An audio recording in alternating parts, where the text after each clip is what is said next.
Amém, queridos? Amém. Eu quero convidar você para abrir a sua Bíblia em Salmos 23. Vamos ler novamente a mesma passagem que iniciamos nos 2 últimos domingos, porque estamos falando hoje é o 3º domingo, falando sobre mesas. E eu quero ler o Salmo 23, 5, que fala a respeito de mesa e do assunto que a gente vem abordando há 2 semanas. Você esteve aqui a semana passada, se lembra, e quem esteve nas 2 últimas semanas, então se lembram que falamos sobre mesas. Salmo 23, 5 diz assim: Preparas uma mesa perante mim na presença dos meus inimigos, unges a minha cabeça com óleo, o meu cálice transborda. Amém? Um texto poderoso, um texto maravilhoso, e que nós trabalhamos um pouco há 2 domingos atrás, neste versículo. Os nossos inimigos ou adversários, eles estão sempre diante de nós. Provas, tentações, confusões, problemas, sempre estão. Mas o salmista dizia: preparas uma mesa para mim, diante deles, não importa, eles continuam aí, mas eu preciso me alimentar da tua palavra. Os problemas sempre haverão, as dificuldades da vida. Você resolve hoje um problema para que amanhã surja outro. Amém? Eu poderia perguntar aqui: quem é que não tem problema aqui nessa sala? Quem não está vivendo por um problema agora? Se você levantar a mão, nós vamos pedir para você orar por nós, porque você tem algum segredo aí que a gente não conhece. Tem alguma coisa aí que a gente não está descobrindo, mas na verdade todos nós temos. Mas o que Deus tem falado para nós nesses últimos domingos é a necessidade de nós pedir para Ele: prepara uma mesa para nós na presença dos nossos problemas. Amém? Porque os problemas estão aí, se solucionam, vem outros, a vida segue, mas eu não posso deixar de me alimentar da mesa do Senhor. Eu preciso me alimentar da palavra de Deus. E vocês se lembram que nós iniciamos esta série de mensagens falando da história daquele velhinho que ficou viúvo, só tinha um filho, esse filho se casa, ele tem um filhozinho pequenininho, né? E aí o vovô está bem doentinho, tudo que pega as coisas caem, e eles vão comer juntos sempre, e o vovô sempre faz bagunça na mesa. E o filho adulto decide fazer uma mesinha do lado, coloca o seu pai sentado lá, porque tudo que ele pega cai e suja, então já suja lá naquela mesa, ele come lá sozinho. E a gente come aqui, não suja nada. E ele começou a passar os dias assim, e de repente, um dia, o homem, o pai desse senhor, vê o seu filhinho, com um martelo, pregos e um pouco de madeira, batendo e mexendo. E o pai pergunta para ele: o que você está fazendo, meu filho? Eu estou fazendo uma mesa. Uma mesa? Mas para que essa mesa? Eu estou fazendo essa mesa para que quando você fique velho e eu cresça, para você comer lá, separado de mim, da minha família. Igual você faz com um vovô, então eu vou ter que amanhã fazer isso com você. Então, você sabe o que aconteceu, né? Imediatamente, o vovô voltou para a mesa principal. E nós falávamos da mesa dos homens, a mesa do desprezo. Quantas pessoas, porque elas querem, elas desprezam a outras. Não tem nada a ver com Deus e não tem nada a ver com Satanás, e elas desprezam porque elas querem desprezar. A arrogância, a ferida, o que seja, e nós falamos sobre isso: a mesa dos homens, a mesa do desprezo, a mesa da humilhação. Os homens preparam mesas para os homens. Também falamos de mesas de honras, mesas de reconhecimento. Nós falamos de mesas de dignidade, de aliança, como a de Davi para Mefibosete. Se lembram? Então nós trabalhamos um pouco nisso. E no domingo passado, nós entramos numa mesa mais complicada, mas tão real quanto a dos homens e quanto a mesa do Senhor, que era a mesa dos demônios. E lemos aquela passagem de 1 Coríntios 10, 21, que diz assim: não podeis beber o cálice do Senhor e o cálice dos demônios. Não podeis ser participantes da mesa do Senhor e da mesa dos demônios. E aí nós começamos a trabalhar em mesas que eram construídas em templos de idolatria. E falávamos da mesa da influência, depois da mesa da conveniência, que eram os profetas que comiam na mesa de Jezabel. Que coisa terrível. Depois nós vimos a mesa da ambição, que o povo ele retorna do exílio da Babilônia, e eles então constroem mesas e altares para o Deus chamado, a deusa chamada Fortuna e Destino, que eram duas divindades babilônicas. São mesas que eles ofereciam então suas adorações. Falamos da mesa da mentira, aonde pessoas se reúnem à mesa e maquinam o mal através da mentira. Falamos da mesa que se pede a cabeça dos profetas e da mesa que se pede a cabeça dos cristãos. A mesa dos demônios é uma mesa terrível e não convém aos santos, não convém a nós. Amém, igreja? Amém. Mas hoje eu quero falar para vocês sobre a mesa do Senhor. E essa mesa é muito importante para nós. E eu quero convidar você para ir no Evangelho de Lucas, capítulo 14, no versículo 15 a seguir. Lucas, capítulo 14, versículo 15 a seguir. E vamos estar então dando início a essa terceira palavra sobre mesas, aqui nos domingos, falando sobre agora a mesa do Senhor. Uma mesa que Ele preparou para você. Ele respondeu à oração do salmista no Salmo 23. Amém? Amém. O salmista orou: preparas uma mesa, e o Senhor preparou. Quantas vezes você já clamou e Deus te respondeu? Desse lado aqui, alguém já clamou e Deus respondeu? Amém? Desse lado aqui, alguém já, aqui, e ali, alguém já clamou a Deus e Deus já respondeu? Amém? Você pediu: Senhor, prepara. Se o Senhor não fizer, não sei o que vai acontecer. E Ele preparou. Ele providenciou. Ele preparou uma mesa para você, um banquete para você. Aleluia. Então nós vamos ver aqui nessa passagem de Lucas 14, a mesa e o convite do Senhor. Vocês encontraram? Lucas 14, a partir do verso 15. E ouvindo isso, um dos que estavam com ele, aonde? À mesa. Olha aí, mesa de novo. E disse-lhe: bem-aventurado o que comer pão no reino de Deus. Porém ele lhes disse, aqui Jesus então conta como uma espécie de uma parábola, como uma espécie de uma ilustração. Um certo homem, verso 16, fez uma grande ceia e convidou a muitos. E à hora da ceia, mandou o seu servo dizer aos convidados: vinde, que já tudo está preparado. E todos, a uma, começaram a escusar-se. Disse-lhe o primeiro: comprei um campo e preciso ir vê-lo. Rogo-te que me hajas por escusado. E outro disse: comprei 5 juntas de boi e vou experimentá-los. Rogo-te que me hajas por escusado. E outro disse: casei e portanto não posso ir. E voltando aquele servo, anunciou essas coisas ao seu senhor. Então o pai de família, indignado, disse a seu servo: sai depressa pelas ruas e bairros da cidade e traz aqui os pobres e os aleijados e os mancos e os cegos. E disse o servo: Senhor, feito está como mandaste, e ainda há lugar. E disse o Senhor ao servo: sai pelos caminhos e atalhos e força-os a entrar, para que a minha casa se encha. Porque eu vos digo que nenhum daqueles varões que foram convidados provará a minha ceia. Amém? Amém. Rapidamente vamos passar por essa passagem. Volte comigo no versículo 16.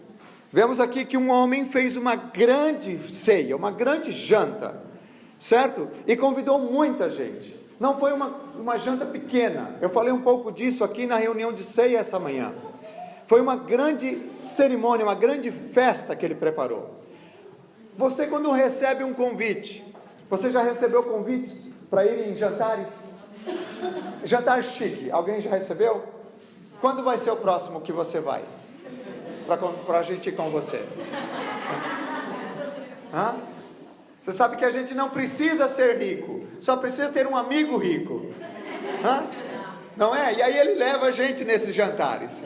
Ok, então imagina, você recebeu um convite para ir num jantar. Até um convite, eu descrevi essa manhã, que hoje em dia, essa questão de convites de casamento, de aniversários, ele está tão incrível, que tem pessoas que elas fazem convites, que você abre o cartão e tem lá uma tela plana, e você aperta o play e sai um vídeo das pessoas convidando você para seu casamento, seu aniversário, sua festa especial. Imagina o preço daquele convite, certo? Então tem convites que a gente nunca joga fora, de tão bonito que é, dá dó de jogar fora. Agora imagina o investimento. E tudo que você tem que fazer é somente chegar lá, sentar, ser servido, comer bem, com boa música, com bom ambiente, e antes de acabar tudo, você diz assim: estou satisfeito, muito obrigado por tudo, tenha uma boa noite, estou me retirando. E vai embora. Nem sequer você passou perto da cozinha, nem sequer você passou nos bastidores daquela festa para ver todo o trabalho que aquilo deu. Você entrou e saiu e não viu nada e só desfrutou de tudo. Aquele homem, o trabalho ficou tudo para ele. Os empregados, os investimentos, tudo que ele teve que gastar para fazer aquela festa, imagina. E ele convida muita gente para aquela festa. Ele tinha muita alegria em dar uma festa para muita gente. Mas o versículo 17 diz assim, que chegou a hora, e aquele senhor disse: olha, a hora da ceia chegou, é agora, e ele mandou o seu servo dizer aos convidados: vinde que tudo está pronto. E aí o que aconteceu no versículo 18 a seguir? Eles começaram a dar desculpas. Olha que coisa chata. Você pensa que esse negócio de dar desculpinha é de agora? Isso é antigo. Nós estamos falando de pelo menos 2000 anos atrás. O povo já ficava dando desculpinha. Essas desculpas esfarrapadas, essas mentiras disfarçadas de uma justificação sem sentido, que nem mesmo quem fala acredita. Nenhum mentiroso acredita na mentira disfarçada de verdade, que ele está mentindo. Mas ele dá, é cara de pau, ele dá, ele tem coragem ainda de falar. Olha o que eles fizeram aqui no verso 18. No verso 18, chegou um convite, e se nós pudéssemos atualizar esse convite, talvez seria daqueles eletrônicos, aquele com a telinha. Chegou o convite: você vai vir na minha festa? E aí a pessoa diz assim, descaradamente: olha, não vai dar, você me desculpa, não vou poder ir. Sabe por quê? Porque eu comprei um campo e eu preciso ir vê-lo. Como é que você compra uma coisa sem ver? Hoje em dia tem um monte de gente comprando coisa na internet sem ver. Aquela decepção. Dá certo em alguns casos. Tem garantia de devolução, enfim. Mas você vai comprar um campo, ou uma fazenda, um terreno, e você não vai lá primeiro para ver? Quem é que faz isso aqui? Teve gente que já fez. Falar nada não, sério, vamos seguir. Ninguém viu nada. Nem você acredita que você fez isso, né? Nem você acredita. É uma loucura. É um momento assim, aqueles 5 minutos de bobeira que a gente fala: o que a gente fez? Mas ele deu essa desculpa: olha, eu comprei e agora eu vou ver, não dá para ir na festa. A mesa que foi preparada para mim, eu não vou, porque eu estou dando uma desculpa completamente sem sentido. Tudo bem, o servo vai para o outro convidado, com convite. O versículo 19. Chega lá, você vai para a festa do meu senhor? Ele diz assim, olha, eu quero que você me tenha por escusado, que você me tenha por... A minha ausência, é justificativa de ausência. Eu comprei 5 juntas de bois, e agora eu vou provar se o boi é bom. Já comprei, mas agora eu vou testar, vou experimentar. Esse também é doido. Só tem 2 possibilidades para esses 2 convidados que não foram. Ou eles estão mentindo, ou são doidos. Não é verdade? Ou uma outra.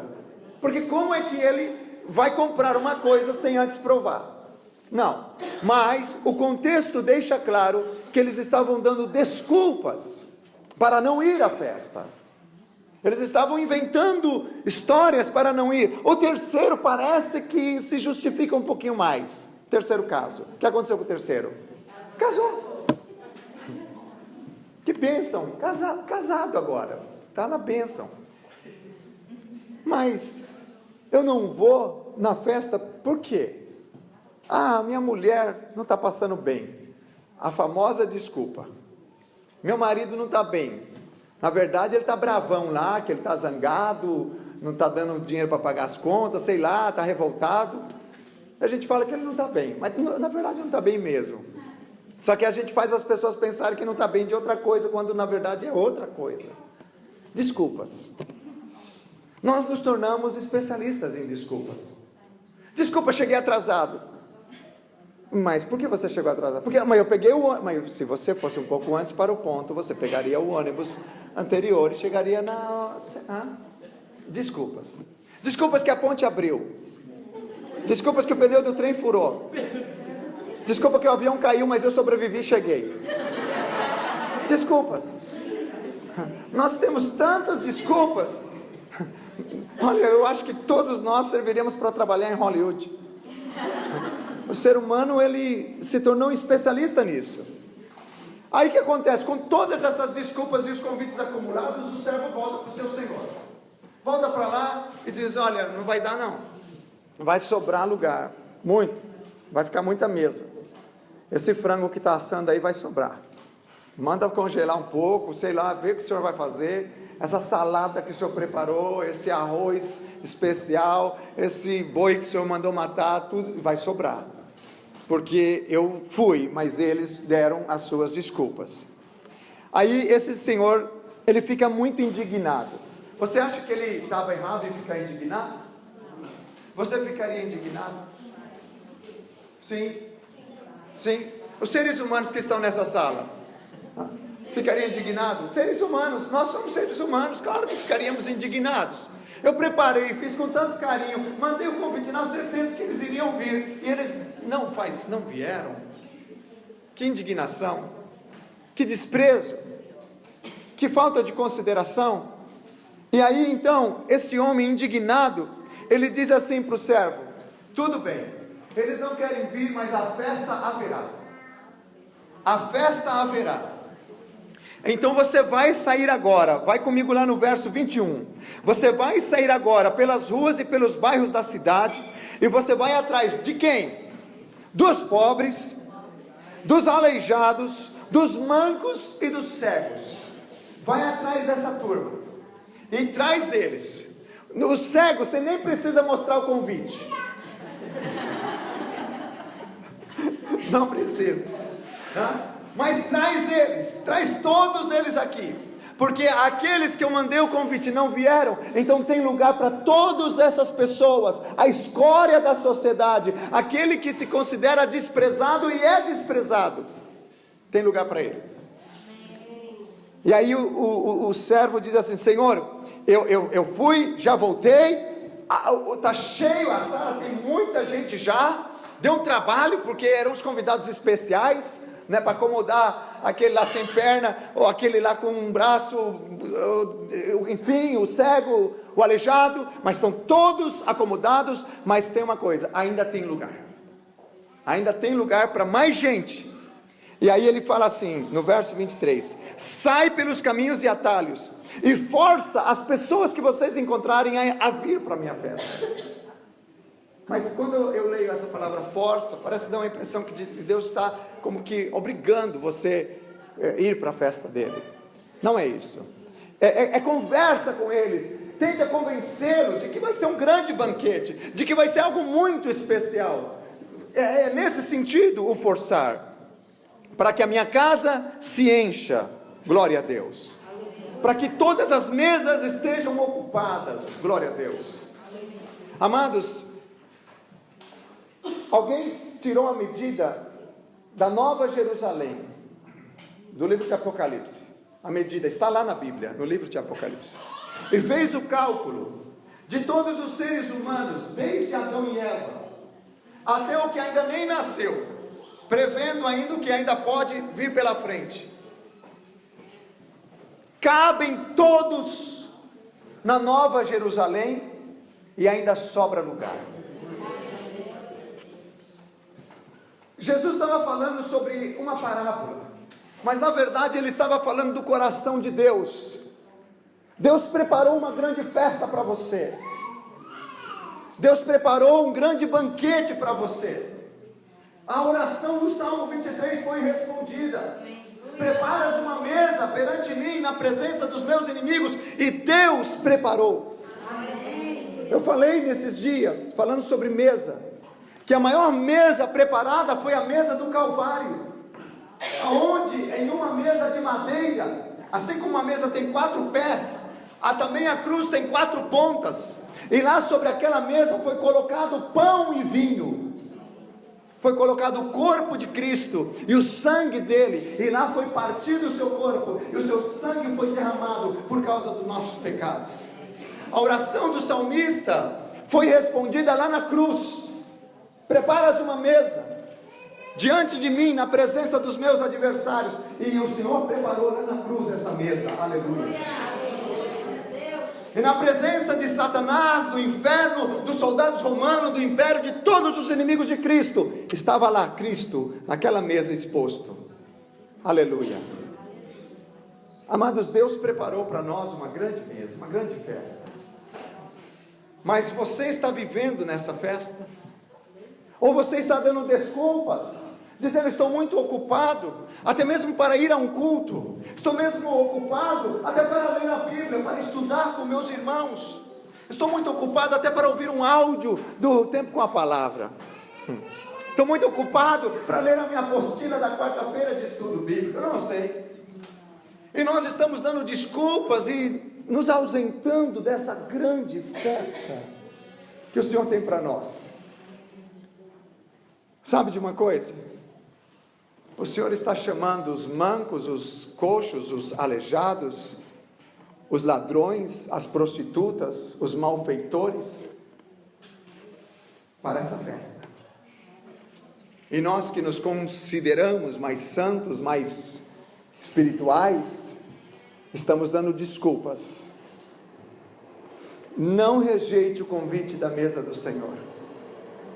Ele convida você todos os dias para a sua mesa, amém? Amém. Todos os dias Ele te convida. Não rejeite o convite do Senhor com desculpas de que você não tem tempo, porque você está muito ocupado, porque você trabalha demais.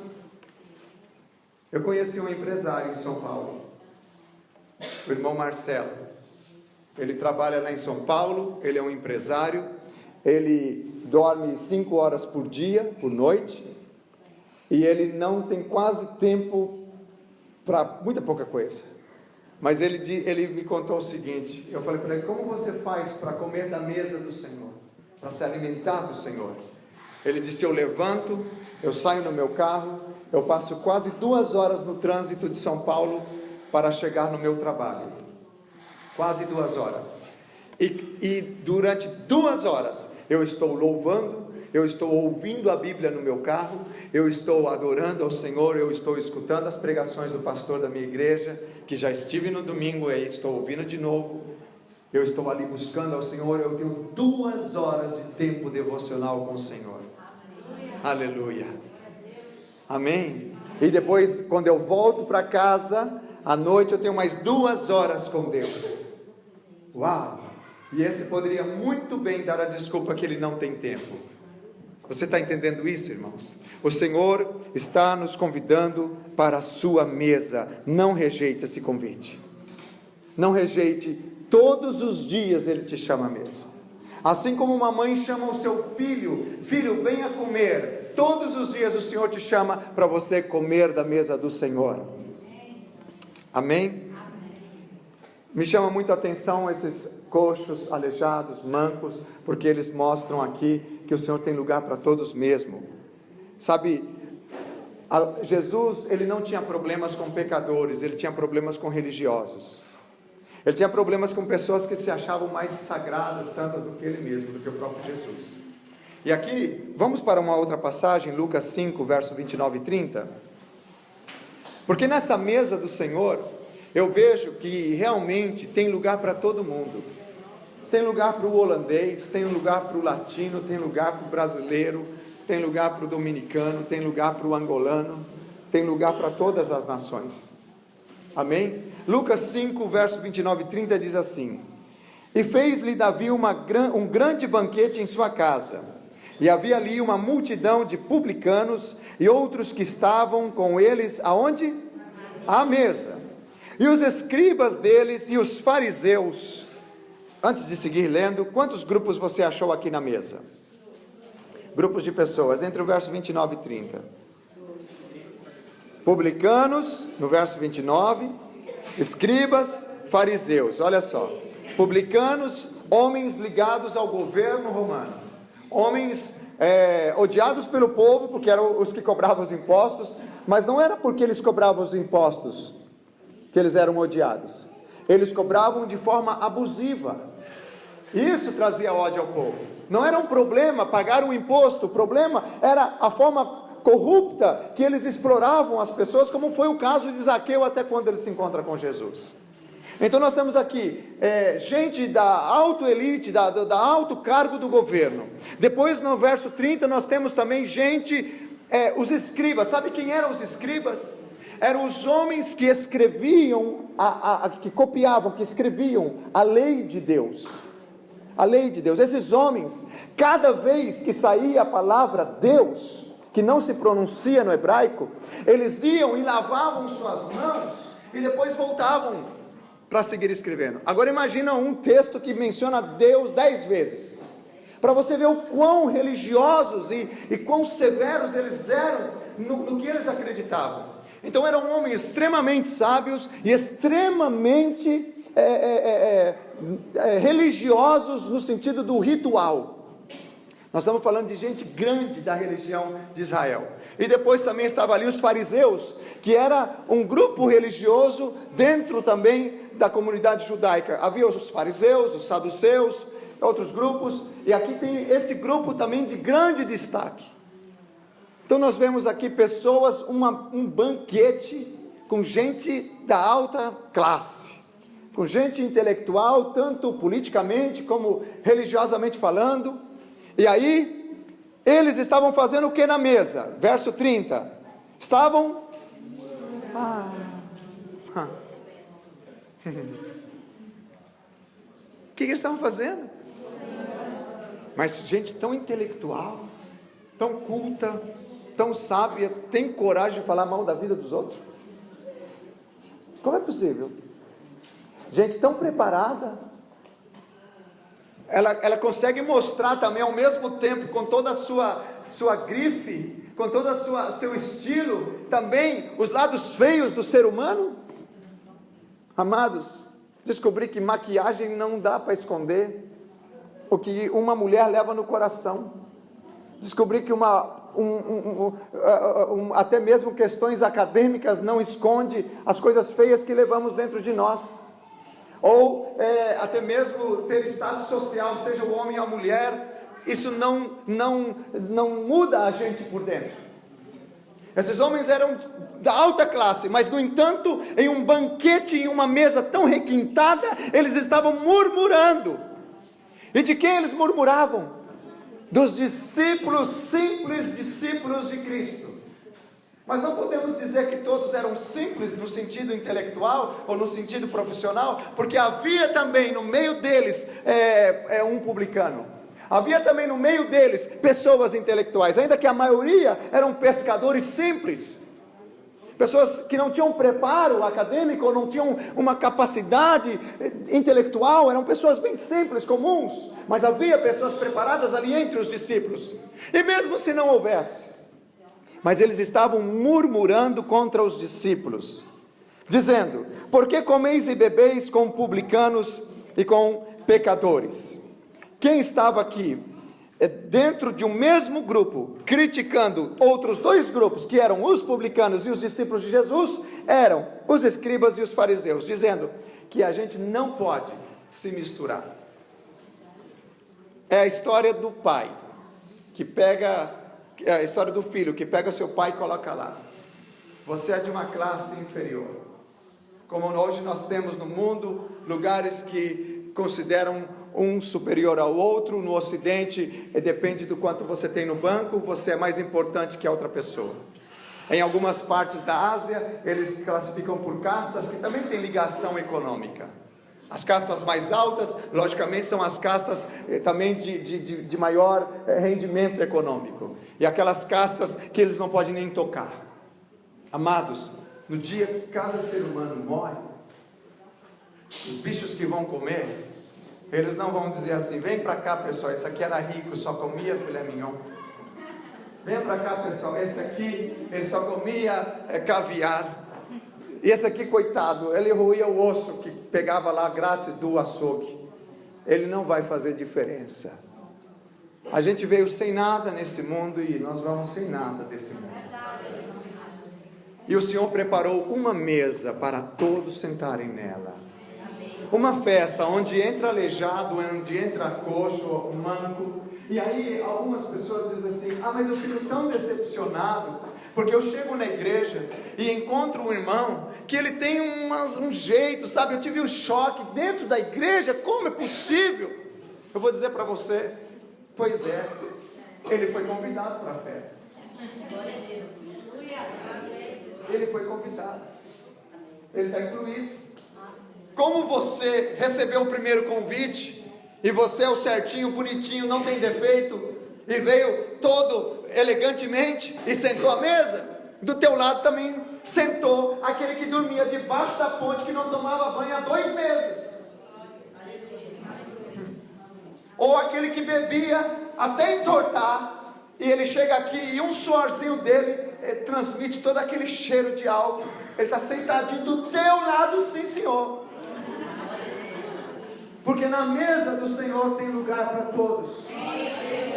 Mas os escribas e fariseus estavam dizendo assim: não pode misturar. Vocês não sei se lembram da história do Chaves, em espanhol Chave del Ocho, não? Aquele da bochecha, o Kiko. Ele brigava e arrumava confusão na rua, chegava em casa, a mamãe dele falou assim: meu filho, vem para cá, não se misture com essa. Vocês assistiam também? Vocês assistiam? Esse era bom, muito saudável. Não se misture com essa gentalha. Só que Jesus mistura a gente. Eu vou contar para vocês uma história de um pastor. Ele estava em Buenos Aires, na Argentina, e ele chega lá em Buenos Aires e Deus fala para ele: eu quero que você vá no lixão da cidade, onde joga todo o lixo. Ele disse: Senhor, eu sou um pastor internacional, um conferencista internacional, vim para pregar numa igreja, convidado, como o Senhor me manda no lixão? E Deus fala: eu já te disse, vai logo, obedece. E ele dá um jeito e chega lá no lixão.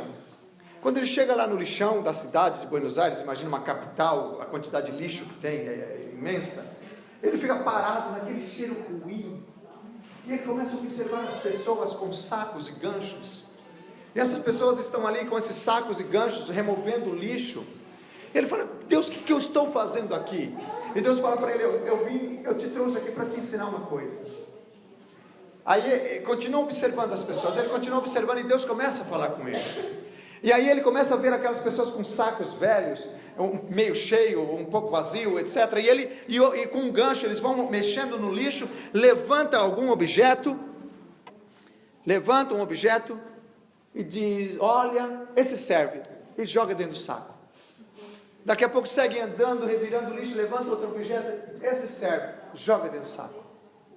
Ele diz: o que o senhor quer falar comigo num lugar tão sujo, num lugar tão ruim? Ele disse: foi isso que eu fiz com você. Foi isso que eu fiz com você. Você sem mim é um lixo. Você sem mim está perdido. Você sem mim não tem nenhuma esperança, nenhuma salvação. Mas meu filho, Jesus, veio a esse mundo sujo, podre de pecado, todo contaminado. Ele veio nesse mundo, ele não se sujou, mas ele veio para transmitir uma mensagem para você, de graça e de misericórdia. Esse gancho que você vê, esse gancho é o gancho da graça, aonde levanta você, e olha para você, e meio assim como Deus fecha, está cheirando mal, é insuportável, é assim, nossas obras, nossas atitudes, nossa arrogância, nosso orgulho, nossa dureza de coração cheira mal, é feio, nossas expressões, como tratamos a mãe, como tratamos o pai, como tratamos a esposa, o marido, como tratamos os irmãos. Já viu um menininho bonitinho, educado? Ai, eu quero adotar, deixa ele ser meu filho. Pode levar. Mas assim, não papel passado. Aí você não entende, daqui a pouco você vê lá ele gritando com a mãe. Ah, entendi, porque ela queria me dar de graça. Você está entendendo? A gente cheira mal.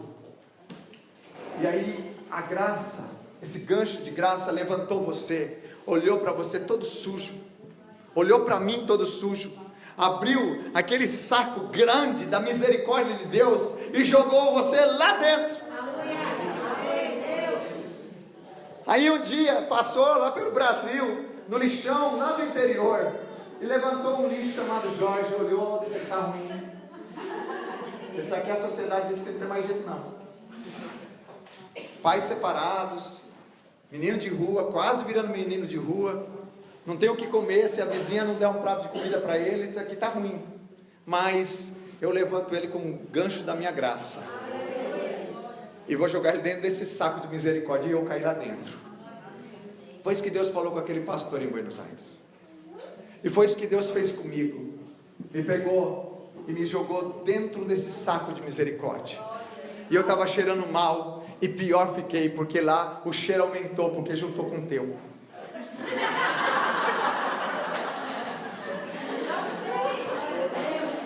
Desculpe, irmão. E o teu juntou com o meu, e ficou feia a coisa. Quando você fala assim: como é possível na igreja esse irmão dando... Irmão, ele é o aleijado, ele é o coxo, ele é o manco, mas ele aceitou o convite. Ele está ainda sujo, mas ele está tomando banho na palavra, ele está se lavando, ele está passando o perfume de Cristo, ele está calmo, tenha paciência com ele, porque ele está tendo com você. Tenha paciência com ele, porque ele está tendo paciência com você. Amém, irmãos? Vocês não gostaram, não? Lá dentro desse saco a gente se encontrou. Eu me encontrei com você lá.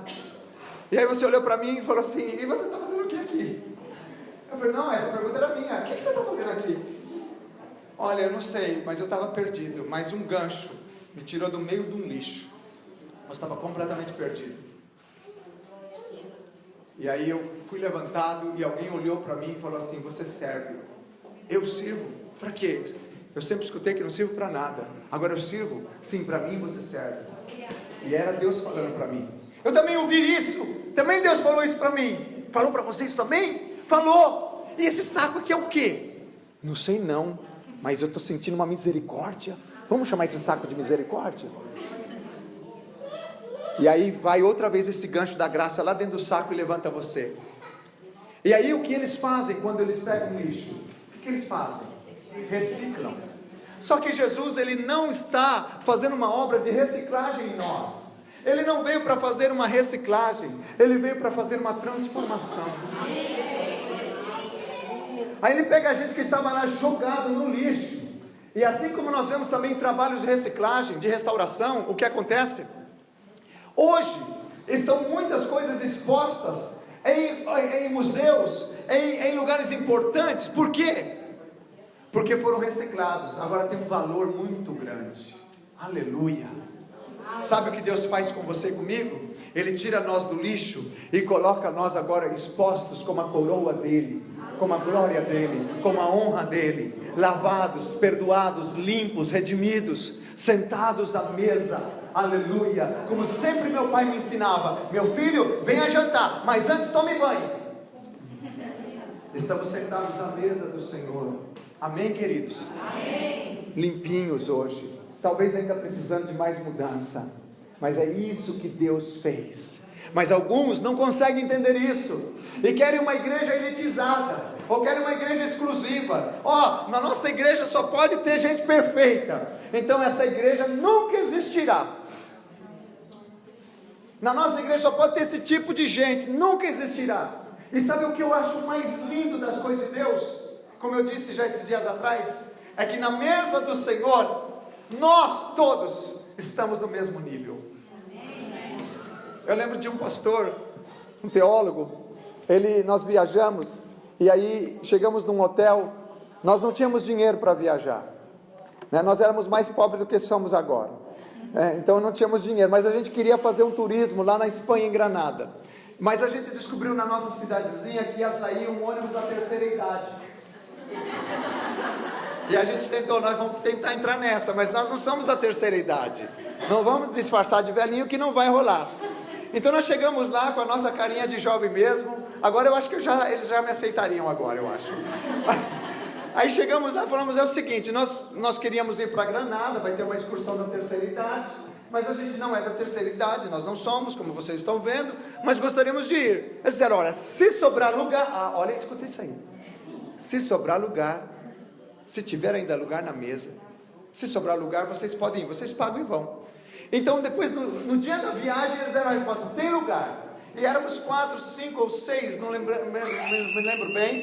E nós então embarcamos, os missionários de Cristo, fomos viajar com um grupo de terceira idade. Chegamos lá, então minha esposa e eu fomos para um quarto. E esse nosso amigo foi para um outro quarto com um senhor bem de idade, um velhinho. E aí o velhinho perguntou para ele: o que é que você faz lá no quarto? Aí ele falou assim: se eu falar que eu sou pastor, eu acho que ele não vai querer mais ficar no mesmo quarto que eu. Então ele disse: olha, eu sou, e ele é também, né? E ele disse assim: eu sou doutor. E quando ele falou doutor, o velhinho pulou da cama. Imagina, uma pessoa de muita idade ter um doutor no quarto, é excelente, não é bom? Dá um feliz da vida, né? Não é? Fechou, qualquer coisa, ele tem um doutor do lado. Só que ele não deixou o irmão terminar de falar. Ele falou: doutor, mas que coisa. Pegou o interfone, ligou para os outros velhinhos: você sabe com quem eu estou? Tem um doutor no meu quarto. Em outras palavras, se te der alguma coisa, terceira idade, né? Vem para cá que tem um doutor. A gente chama, resolve. Foram para o jantar.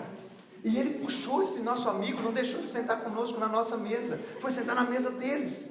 E lá ele falava: o doutor fulano, o doutor fulano. E aí eu falei para ele, cheguei pertinho dele: que confusão você arrumou? Aí ele falou assim: sabe, é que eu fui dizer para ele que eu sou doutor em teologia. Só que ele não deixou eu terminar de falar que eu sou doutor em teologia. E ele está achando que eu sou doutor de medicina. E agora? Aí eu cheguei, depois eu saí, depois voltei na mesa, falei: com licença, eu gostaria de falar com o doutor. Ah, sim, aqui está ele, né? Você sabe, essas coisas de amigo, depois te mato, né? Mas tudo bem. O que acontece?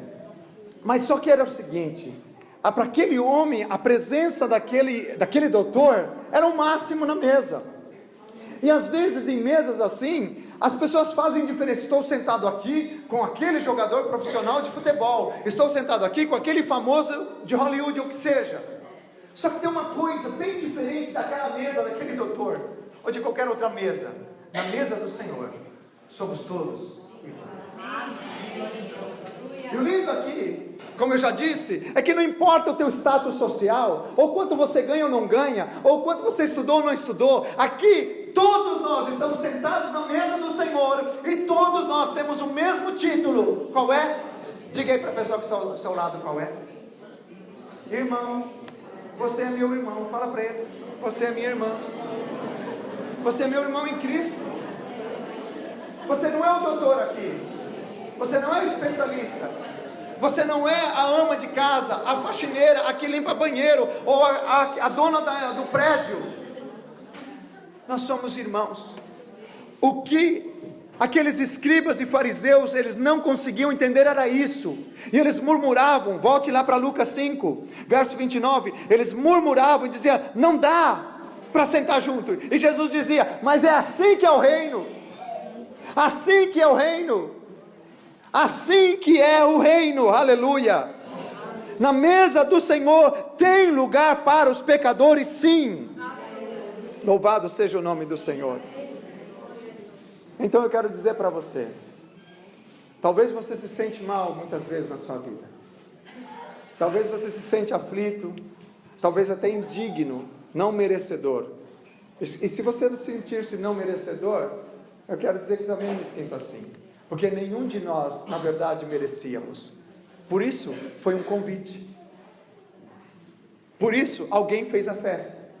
Por isso que a gente não gastou nada com isso. Alguém pagou todo o preço lá na cruz, por nós. Por isso que Jesus veio ao mundo e tomou a forma de um homem. Por isso que Ele trouxe uma mensagem que pudéssemos entender. Então sempre nós vamos nos sentir indignos, mas saiba de uma coisa, ainda que você se sinta indigno, alguém te deu o convite que está na tua mão, que te dá o direito de participar da festa, que te dá o direito de você estar à mesa, que te dá o direito de você estar sentado aqui nessa manhã, ouvindo a palavra de Deus e sendo abençoado por Deus, que te dá o direito de todos os dias você comer da mesa do Senhor um precioso e delicioso banquete, que é a sua palavra, amém? Então, nunca mais pense que você não tem direito de sentar à mesa, porque você tem. O Senhor pagou esse preço e te deu esse direito. Você crê nisso? Quantos acreditam realmente nisso? É para você, querido. É para você, querida. O direito. Estamos aqui sentados por direito. O direito que Cristo conseguiu para nós. E a partir desse entendimento, você vai começar a ver o que é que tem na mesa do Senhor. Veja comigo, por exemplo, em 1 Samuel 16, 11. Na mesa do Senhor começa a vir muitas coisas. 1 Samuel 16, 11 diz assim: disse mais Samuel a Jessé: acabaram-se os jovens, e disse: ainda falta o menor, e eis que apacenta as ovelhas. Dize, pois, Samuel a Jessé: envia e manda-o chamar, porquanto não nos assentaremos em roda da mesa, até que ele venha aqui. Aleluia, aleluia. Nós não vamos começar a comer até que ele não chegue. Vocês conhecem o contexto dessa história? É tremendo, é maravilhoso. Samuel vai para lá com azeite, porque Deus mandou ele para lá para ungir o rei de Israel. Mas em Belém de Efrata, uma cidade tão pequenininha, sim, ainda mais na casa de Jessé, que era uma pessoa pobre. Sabe por que Jessé era pobre? Dá para saber que ele era pobre, porque uma pessoa rica, que tem animais do campo, ela nunca coloca seus filhos para trabalhar, tem os seus servos. Mas no caso de Jessé, ele não tinha condições de pagar empregados, então ele tinha o seu caçula, o Davi, ele era o que estava cuidando das ovelhas, o menor estava cuidando das ovelhas. Só que quando ele chega, imagina uma figura como sacerdote e profeta de Israel, chegou em Belém, uma cidadezinha, chama a atenção de todo mundo. Chegou o profeta Samuel, chegou o sacerdote Samuel, e para onde ele está indo? Ele vai na casa do prefeito de Belém? Não. Ele vai para onde? Para a casa cultural? Ele vai para o templo, para a sinagoga? Não. Para onde está indo então Samuel? Está indo para a casa de Jessé. Casinha de Jessé. Aquele homem pobre, é ele mesmo, está indo para lá. E quando ele chega lá, ele tem uma palavra de Deus: nessa casa vai sair o rei. E aí o Jessé vê isso, escuta isso, vê o profeta Samuel na casa dele, chama todos os filhos, toma banho, meninos, põe todo mundo limpinho ali, tudo bonitão, vistoso, e aí está ali, e Deus fala, esse aí não é não, esse aqui será, Senhor? Esse aí também não é não, Senhor, derrama agora esse chifre de óleo, de azeite sobre a cabeça, esse não. Aí ele fala, o que está acontecendo? O próprio Samuel não estava entendendo, o que eu faço? E aí Deus fala para ele, orienta ele. E ele pergunta para Jessé, você não tem mais filho não? Tem sim, tem mais um. Mas esse cheira mal. Porque esse está lá no campo, ele cheira a ovelha. Ele trabalha lá no campo. Se ele entrar aqui com as botas dele, vai sujar tudo. Ele é o mais feinho. Ele é o caçula. Eu nem achei que ele tinha que estar aqui nessa reunião. Então, Samuel entende e diz, aí está, o que para o homem parece loucura, o que para o homem parece que não tem nenhum valor, manda chamar esse menino, porque a gente não vai sentar à mesa enquanto ele não chegar. Eu quero convidar você, se podemos ficar de pé. Aleluias.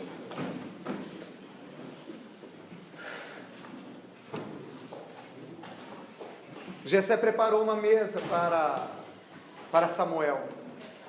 Era uma visita ilustre. Era alguém muito importante. Estavam todos sentados à mesa, mas faltava um. Estamos todos nós aqui essa manhã, mas ainda falta muitos. Ainda falta muitos. Ainda nós temos mais cadeiras vazias. Ainda tem mais espaço para mais pessoas chegarem aqui e receber a palavra de Deus. Ainda tem nesse lugar mais mesas prontas para coxos, aleijados, para publicanos, para fariseus. Tem lugar para ladrão, tem lugar para assassino, tem lugar para malfeitor, para mal pagador, tem lugar para mentiroso, tem lugar para todos. Tem lugar para o santinho, para o que se acha mais bonitinho, mais limpinho. Tem lugar para aquele que se acha mais bonzinho. Tem lugar para o jovem rico. O jovem rico achava que estava tudo certo, e Jesus falou para ele, falta uma coisa, vai vender tudo que você tem, dá aos pobres e me segue. Só isso te falta. Tem lugar para os que guardam os mandamentos, mas lhe falta uma coisa. Tem lugar para aquele que ora, mas ainda não ama o irmão. Tem lugar para o hipócrita? Tem. Tem lugar para o imoral. Porque é ali que o Senhor vai mostrar que Ele tem uma vida melhor para cada um. Porque é ali na mesa que Ele vai mostrar que toda a vida de mentira não é necessária mais. Aliás, nunca foi. Toda a vida de engano, de ilusão, não precisa mais. Porque agora você está na mesa do Senhor. Toda a mesa de desprezo. Mas a gente não vai começar a comer enquanto Ele não chegar. Essa palavra é tão forte. É como Deus dizendo, igreja, acorda. Igreja, não podemos celebrar enquanto aquele amigo teu ainda estiver preso, enquanto aquela amiga tua ainda estiver nos vícios, enquanto aquele jovem ainda estiver perdido nas drogas, enquanto ainda, e você pode começar a pensar em tantas pessoas. Nós não podemos sentar à mesa enquanto ele não chegar. Aleluias. Você já chegou na mesa, mas quantas pessoas ainda não chegaram? Quando nós falamos das nações aqui, nós estamos falando de pessoas que ainda não chegaram na mesa do Senhor. Pessoas que ainda não provaram do manjar, do banquete que você pode provar todos os dias. E o Senhor está dizendo para nós, não comam ainda, espera, porque ainda estou enviando jovens com o coração de Davi. Ah, mas eles vão chegar sujos, com a bota suja? Sim, vão chegar. E nós vamos ter que limpar? Vai ter que limpar. Eles vão dar trabalho? Vão dar trabalho. Mas eu coloquei vocês como meus servos para preparar a mesa. Aleluias. Começa a pensar em pessoas que não estão aqui nessa manhã. Começa a pensar ali, começa a orar por elas por um momento. Começa a orar por essas pessoas. Talvez o teu marido, talvez a tua esposa, talvez um filho, talvez o teu pai, ou talvez tua mãe, um amigo, uma amiga. Começa a orar por essas pessoas agora. Fala: Senhor, eu não posso desfrutar enquanto ainda minha mãe não te conhecer. Meu pai, ele tem que chegar aqui. Não importa se ele chegar todo sujo. Sabe como meu pai chegou na igreja muitos anos atrás? Como um alcoólatra. Quando ele subiu a escada para entrar no templo, ele estava cambaleando. E quando ele entrou, ele disse: eu não posso ficar aqui dentro. E os irmãos disseram para ele: o senhor pode. Ele disse: eu não sou digno, eu sou um bêbado. Ele disse: mas tem lugar para o senhor na mesa. Ele disse: eu não posso. E ele saiu. Ele morava a 4 quarteirões do templo. Eram 7 da noite, num domingo. Estava começando o culto. Ele foi para a casa dele, foi tomar banho, fez a barba, trocou de roupa, colocou um perfuminho que ele tinha e voltou no templo. Quando ele chegou, estava tudo apagado. Era meia-noite. Ele levou quantas horas? 5 horas para dar 4 quarteirões, para tomar um banho, para fazer a barba, para trocar de roupa, para você ver como ele andava. Ele não tinha condições, ele estava morrendo. Mas ele olhou, o dia que tinha culto lá, tinha a plaquinha, e no próximo culto ele voltou, no meio da semana, e ele entrou, e aquele dia ele não bebeu. Ele disse: porque Deus não merece que eu entre aqui bêbado. Mas se ele entrasse bêbado, Deus iria aceitar e dizer: tem uma cadeira para você. E quando ele entra, ele senta, ele era o único que ainda não conhecia Jesus naquela sala. E aí o pastor sensível viu que aquela pessoa era nova, um culto de ensino, um culto de semana. Normalmente são com os cristãos, os irmãos. E ele diz assim, e o pastor pergunta: o senhor quer entregar sua vida para Jesus? Compartilha com ele o evangelho alguns minutos.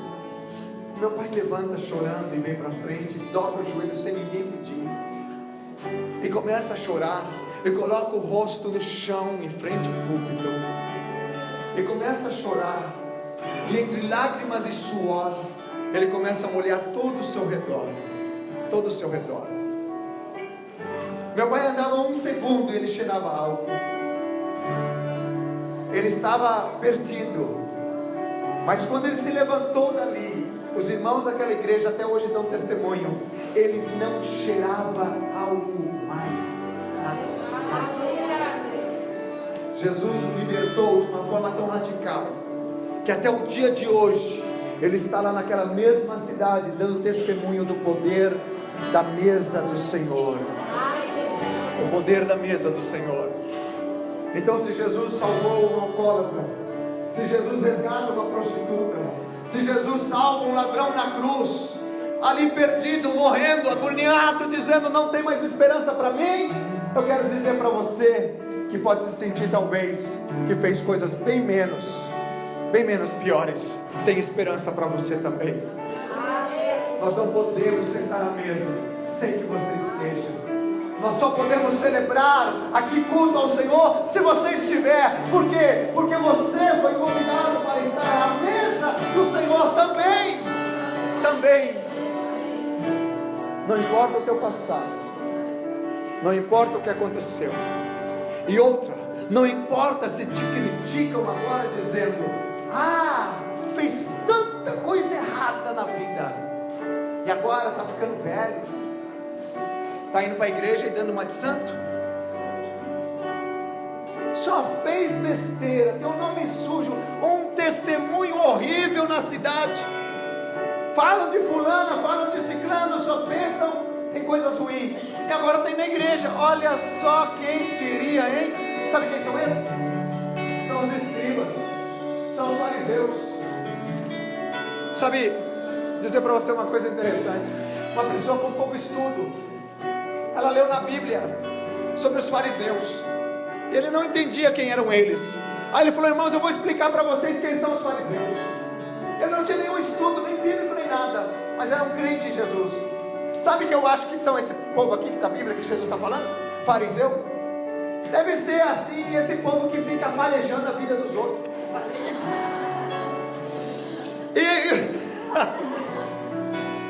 E ele ainda foi mais profundo. Ele falou dos saduceus. Falou: os saduceus são esses que ficam seduzindo os outros. E na verdade ele falou duas coisas tremendas sobre esses dois grupos. Então tem gente que fica farejando a tua vida, condenando, murmurando, dizendo: agora está na mesa, agora foi o culto. Sempre haverá, sempre existirá. Mas o Senhor, Ele está te convidando agora, você deixar o teu passado. Ele está convidando você agora, para deixar o teu passado, e você olhar o que Ele tem para você, para o teu futuro, sentado à mesa, com honra, com dignidade. E você sempre vai lembrar de onde Ele te tirou. Sabe de onde Ele me tirou? Lá do lixo. Ele me tirou do lixo. Eu não tenho vergonha de dizer isso. Isso não tem nada a ver com intelecto, com sabedoria humana, com posição social, com status. Nós todos sem Cristo estávamos destituídos da glória de Deus, sem nenhuma chance. Mas Ele foi na nossa vida, no nosso lixo, no nosso mundo podre, fedorento, e Ele estendeu seu gancho de graça, e Ele pegou você e levantou e disse: você me serve, você é útil, eu tenho um plano para a tua vida, eu tenho uma mudança para você. Você acredita nisso? Tem uma mesa preparada. Preparas uma mesa perante mim, na presença dos meus adversários. Vamos orar. Eu quero dizer para você que Deus te ama muito. Deus te ama muito. Não importa o quão sujo você andou. Sabe, o filho pródigo, quando ele volta para casa, ele estava fedorento, ele estava cheirando os porcos, porque ele morava, vivia e desejava comer a comida dos porcos. A sua roupa estava toda rasgada, seu calçado todo arrebentado, ele estava fedorento. Mas quando o pai viu ele de longe, o que o pai fez? Falou: meu filho, corre e toma banho. Não, o pai levantou as suas calças, o que era um símbolo de vergonha para um patriarca, um homem de idade, mostrar as suas pernas. Mas ele queria levantar seu vestido para ter habilidade para correr. E aquele velho pai, esperançoso de que um dia o filho voltaria, ele corre em direção ao filho. Ele corre. E não importava o quão aquele filho cheirava mal, o quão ele estava desfigurado, de quando ele saiu da casa do pai. O pai o abraça muito. Aleluia. Sinta o abraço de Deus agora aí onde você está. Oh, o amor de Deus está nesse lugar. O convite de Deus é para você sentar à mesa com dignidade. O pai abraça o filho. Nós vivemos em uma geração carente de abraços, abraços verdadeiros. Deus, Ele quer abraçar você verdadeiramente nessa manhã e dizer: você é meu filho, você é minha filha, eu amo você. E você pode estar dizendo: mas pai, não me abraça não, eu estou sujo. Ele vai dizer: não importa, você é meu filho. Pai, eu estou cheirando mal, não importa, você é minha filha. Eu amo você como você é. Mas eu quero dizer para você que eu quero mudar como você está. E ele abraça, e ele segura e traz o filho, e ele não tem vergonha. Imagina os servos, os trabalhadores murmurando, o irmão que ficou em casa murmurando. mas ele pega o filho abraçado e diz: prepara uma festa, prepara a mesa, mata um cordeiro, porque o meu filho estava morto e ele reviveu. Agora, filho, toma um banho da dignidade, e vem vestir vestidos novos, calçados novos, e eu colocarei na tua mão uma aliança, dizendo para você que eu te visto com a dignidade e a honra, colocando calçados, porque haverá uma nova etapa para você caminhar na minha presença, colocando uma aliança na tua mão, por um renovo de aliança entre você e eu, porque da minha parte eu nunca quebrei a minha aliança com você. Esse é Deus. Esse é Deus, e Ele fez uma festa, Ele preparou uma mesa. Aleluias, aleluias. Sinta esse Deus abraçando você. Totalmente.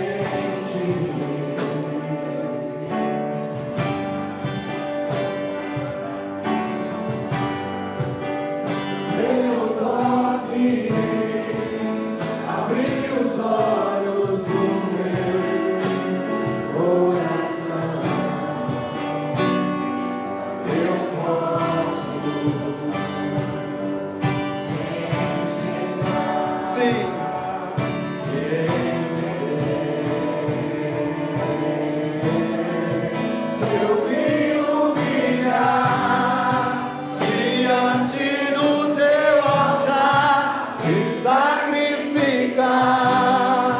Aquilo que me custar, inclinarás os teus ouvidos ao meu clamor. Aleluias! Mais vale!